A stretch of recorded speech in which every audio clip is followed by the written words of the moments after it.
What's up, everybody? It's your boy Melvin here for another classic review. So today I'm going to be reviewing the 1995 anthology film Tales from the Hood, released in 1995, directed by Rusty Condiv and produced by Darren Scott. This film, I say, pays homage to the old style of horror in the anthologies, but with a black twist. Actually, when they started creating this movie, they add some more like actual social reality, like racism, corruption, gangs, the problem in the African society back in the 90s. But before we begin, did you subscribe? Did you hit the bell? If so, what are you waiting for? Oh, that's... I hate when my phone times out. That's my script here. Well, saying, hit the bell, hit the subscribe button, and let's get on the roll. So, the movie takes place in central Los Angeles, where we meet our trio, aka drug dealers, named Stack, Ball, and Bulldog. Yeah, some names. Arriving at a funeral home by the eccentric Mr. Sims, played by Clarence Williams III, who sadly passed away a year ago, playing the eccentric Mr. Sims. While the trio are actually mostly fighting on about refried beans. You can hear the ominous music, organ music, played by Mr. Sims, while the trio arrive at his place. As they arrive, they knock on the door. Surprise, bitches! Is the host. Sliding down the window, one knocks himself out, while the other two just perform fetal position. Which Mr. Sims begs them welcome to his funeral home. The trio is entered, while one has to get an ice bag for that bump he got from hitting the sign. But yeah. During the talk, one of the members asks him, "Where's the shit?" which means the drugs, with Mr. Sims to understand what that means until he realized some gag. Yeah. So, he takes him where the shit is. But before that, it's story time, bitches! The first body we see is a former cop, which we head to next story about a rookie cop during the night where he turns out, yeah, there's some racism here. Oh boy, the first is called Road Cop Revelation. During the first night on his job, young black police officer Clarence Smith is taken by his new white partner, Newton Hauser, to a scene initially appears to be a routine traffic stop of a well-dressed black man by two white cops. Yeah. It turns out this well-dressed man is Martin Ezekiel, who's a congressman, city councilman, and black rights activist, who's been taking down corrupted cops, which the two white cops that pull him over are corrupted racist a-holes, harassing him. First they busted his taillight, and oh boy, that thing, you look good. Smith watching the horror as the white cops start to beat him up. Literally, one of them smashed his head in his own car window as Smith tried to intervene, which he was stopped by his partner, which he told him not to get involved. Which, yeah, if you look at it, here's the thing, and this is actually based in reality because in police stations now, you have it's division. You have mostly the white cops in power. You got the Latinos. You got the blacks. Yeah. The whites have more power than any other. Plus, if you try to snitch, you get in trouble. Either way, if you're a cop doing a good job, and try to rat out a couple of corrupt cops, you're going to be dead in a week. But yeah. Hauser tells Smith to get back in the car, and he told the other boys to take care of it, which, bullshit. They lure him to a dock. They inject him with some meth, and some drug stash and push his car along with him into the bay. Make it look like a drug overdose, ruining his reputation. Yeah. A year later, the former cop, Smith, now alcoholic, drinking to his depression after what happened. Yeah.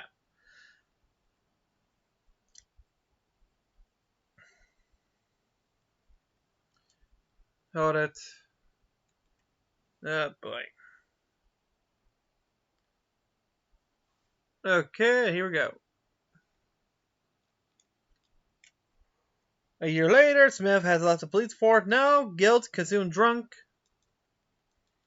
One night he was walking in the neighborhood. He sees a mural of Morehouse. He had a vision that. Sorry, wait. I keep losing track. Crucified Morehouse handed him the words, "Bring him to me," as in the ones who were responsible for his death. They arrive at the cemetery. He managed to contact his old co-workers, which are still cops. No shit. Which they arrive at the cemetery, telling them it's the 1 year anniversary of the death of Morehouse, which, yeah. They started making fun of him by one of them, I think it was House, who pisses on his grave.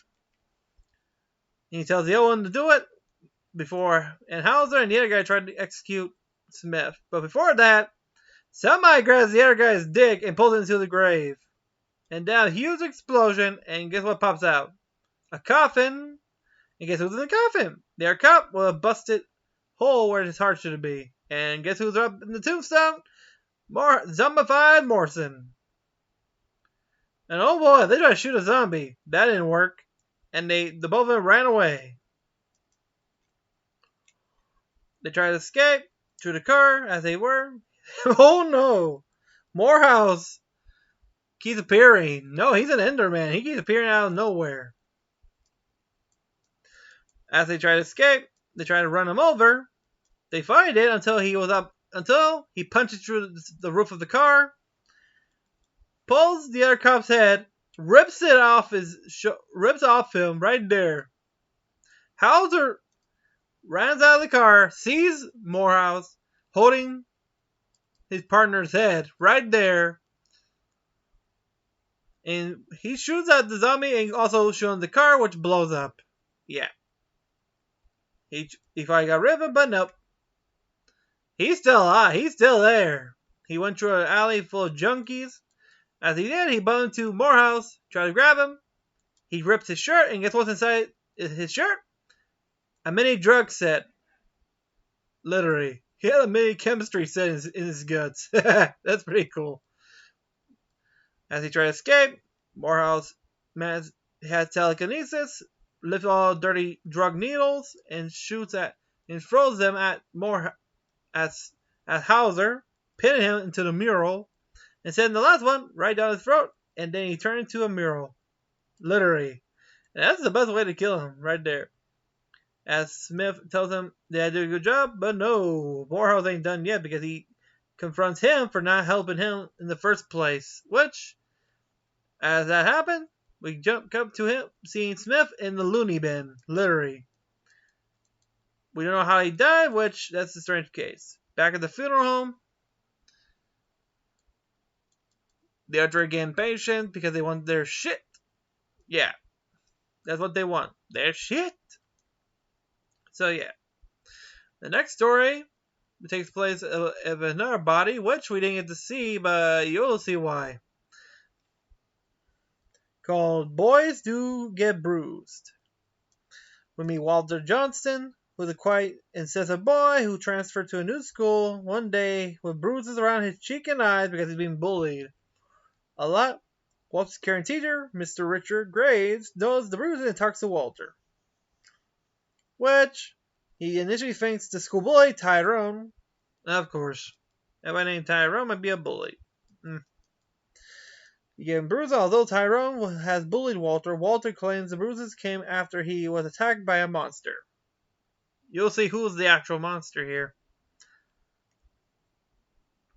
Damn, I'm going in circles, am I? Ugh, I need a teleprompter here. During that time, I'll stop here. Let me finish reading here. A few days here. Let's see.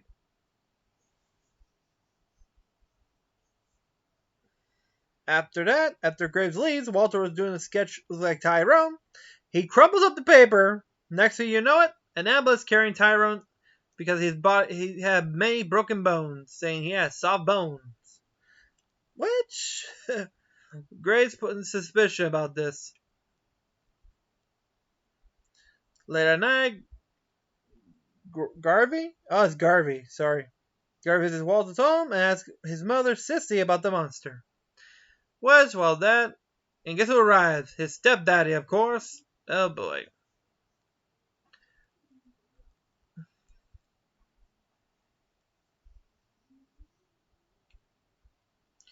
After that, oh boy, things are getting weird, I tell you what. Damn. I hate when the teleprompter goes off.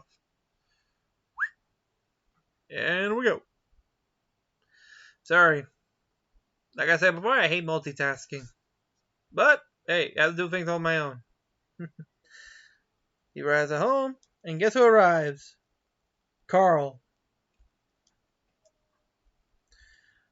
Who is the stepdad of Walter. Miss Garvey had suspicion about him, but he left. But Walter knew that he's screwed. As he is in bed, the door opens, and guess who's the monster? Carl.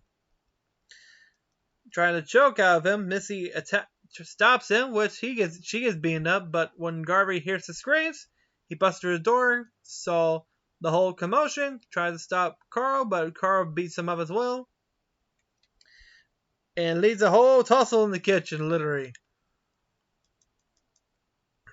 Carl managed to grab a frying pan about to hit Missy with it, but Walter did a sketch of him, and guess what he did? He rips the paper, which breaks his legs, his arms, and oh boy, he just crumbles it, and he turns into a mess. Missy steps on the paper, which he spits out blood. And then when they place the paper on the burner, oh boy, they watch him burn, since how will you explain a body that looks like that to the police? So, we come back to the funeral home, seeing the burned remains of Carl.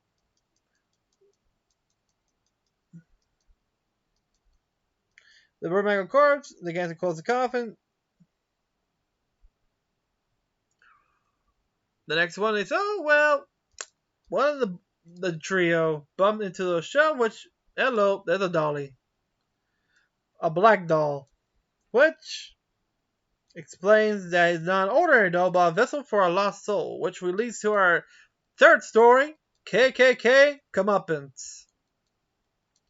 Yeah, Duke Merrington, an obnoxious, highly racist Southern senator, named after the former Klan leader, Duke, I forgot his name, but I don't give a shit. I consider them losers. But yeah.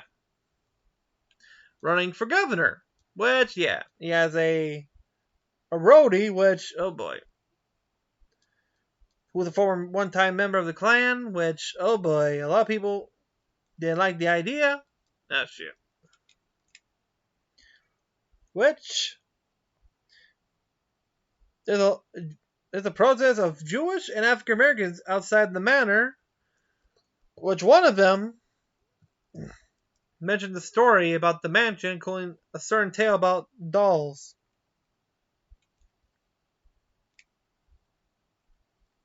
I gotta pause here because I gotta read what I wrote about the old slave plantation presumed by his ancestor Nathan Wilkes, the colonel. When the slaves were freed, he actually murdered all his slaves and hanged them in a tree above the hill, and they were buried above the hill. One day, a voodoo priestess or hoodoo witch bought the place and transferred all the slave souls into little dolls. Which, there's actually a mural of her surrounded with the dolls. Or Negro dolls, that he calls it. According to legend, the doll is supposed to be still in the house, but he couldn't find one. So, as he was talking with his roadie, We get a pan under the floor right and peekaboo, there's a dolly right there.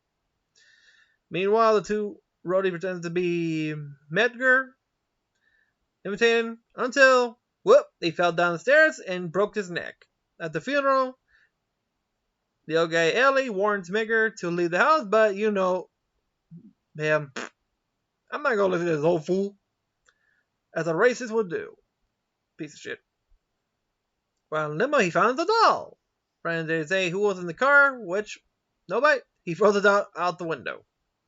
Back at the mansion, Mega rewatches the footage of Rhodey's demise until he realizes he died. It was no accident, but guess what he tripped over? The exact same doll that he found in his car. Oh boy. While looking at the painting, there's a dolly missing. It's the one from the Hoodoo Witch's lap. When he went out in the hallway, guess who he found? Sitting in the stairway. The doll. Tell him, no reparations! While throwing the pot, the doll disappears. He looks around and guess where he is? On the chandelier, swinging, and attacks him by biting him. He manages to grab the doll, toss him, took him to the back, tie him up, and shot him to pieces. Literally. Only shot in the head. When he went back inside, oh boy! More dollies are missing. He hit the painting, the picture of the Hoodoo Witch, which caused her to bleed. Yeah. He tried to get more shot, and guess what he found? The damn doll's still alive, and he put himself back together. Oh boy! And Duke here, a clumsy, racist shithead, drops his ammo and tries to open it up. He closes himself in. When he turns around, the whole paint has disappeared. All blank white looks like some you just peeled from stickers. He turns around. Oh boy, it's a whole army of dolls. And these dolls were made by the same guys who did the movie Dolls. If you remember it, it was the same by Full Moon Pictures. If you don't know that name, they're the guys behind the famous like Puppet Master. You know those dolls? Yeah, that. Which, hey, the original ending was that they're gonna hang Duke with an American flag, but the studio wants to say, fuck no, we want to see these dolls murder this bastard. So give us the money, we'll do it. So they did. There we go. He panics. Nope, they don't take whiskey. The same doll that survived tells him to charge, and they killed him by biting him to death. Literally tear him to pieces. And the final picture is, the final one who appears is the Hoodoo Witch, who's actually played by the director's mother. And on her lap, the same doll. She sees that he's gonna pay for it, and with a great poker face. Nice. Which, back at the funeral, Mrs. Sims was asked about if they know about. Let's see. Meanwhile, the dealers have growing patience, which, yeah, they want the shit. Not wanting to listen any more of Sim's strange stories, Ball notices a corpse in the other room, alerts the others to see it is. When Sim asks if they knew him, Ball says they just someone they seen around the neighborhood, but Sims reads the final most known as Crazy K. And the final story is called Hardcore Convert. Which I get playing here because, hey, let's see. Jerome Crazy K, who's a gangster from the hood. Well, a crazy one because he has a short temper. And a homicidal psychopath. Who killed many people mercilessly. He was driving down the streets of Los Angeles who encounters his rival, Little Deke, whom he pursues and guns down. In retaliation, Little Deke's associates shoots Crazy K before they can finish him. The police arrive and shot them. In which Crazy K, badly injured but still alive, is arrested and sent to prison, serving a life sentence without parole. 4 years later, Dr. Cushing arrives at K's prison cell, transferred him to her facility experimental trial, which it's like a rehabilitation trial, which if he passes, he could go back to society. If not, he's going to rot in hell in jail. which he actually shits. She sees him as shit. He doesn't give a damn. Literally.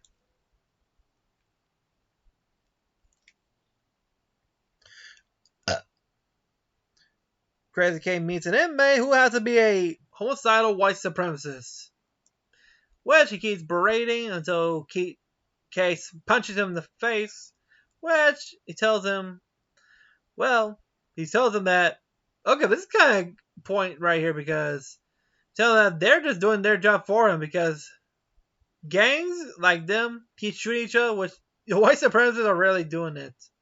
So yeah, back in the 90s was dangerous. Yeah. During the trials, he was stripped to his shorties like something from the slave trade. He starts showing which are very graphic image of lynching, gang murdering, everything. And the final one is him in some dark room, which he has to face the people that he killed, literally, from his cousin that he murdered to a little girl that got shot during one of Kay's shootouts. Kay, when Dr. Cushing tells him he's ready to apologize, he says no, which it fades to black, which we found out he was not even in the prison. He's still in the street where he got shot, looking up, and he's finally dead by getting shot up. Back at the funeral home, while telling the story, which turns out the trio are actually associates of Below Keel, which Mr. Sims did not know that. And they had pointing guns at him, telling him to give him the shit. So Mrs. Sims shows him where the shit is, and down there, they're in 3 coffins, which, where else do you hide the shit? The drugs. Who's going to suspect you find drugs inside a coffin? As the trio overjoyed, they wanted to check in for the drugs. They opened. There weren't drugs. Oh no. It was actually them. That's right. It turns out, after they killed Crazy K's associates murdered them in retaliation. When they start freaking out, Mr. Sam says, "This ain't no funeral. This ain't the Turtle Dome either. Welcome to hell, motherfuckers." Oh, which, oh boy. They turn out he's the devil himself, right there. And oh boy, the whole funeral turns into hell, right there. The burning inferno, and the 3 just screamed in agony as the fires of hell burned them. And Sims transformed into the devil with his wings spread, laughing at seeing them tortured for all eternity. And that was Tales from the Hood, released in 1995, and it was a good movie. I've seen it, and it was pretty good. Well, not 95, because I was born in 96, so only in the Blu-ray special edition released from Screen Factory. So yeah, it was a good movie and a good anthology storytelling. If you all of you are asking, what's my favorite part? It had to be the dolls, because face it, it's pretty cool, the stop motion right there. That's the only thing I like. I've always been a sucker for stop motion that time. But the effects of that a-hole games come up, and that's pretty cool. If you all were wondering if Clarence did like the makeup, he didn't like it because it took a long time to put on. It was uncomfortable. Dude, imagine wearing a whole makeup to be sane right there. Look at Tim Curry. He did the same thing, but this time he had a massive headache but carrying those big horns when he plays Satan. So yeah, and that was Tales from the Hood, released in 1995.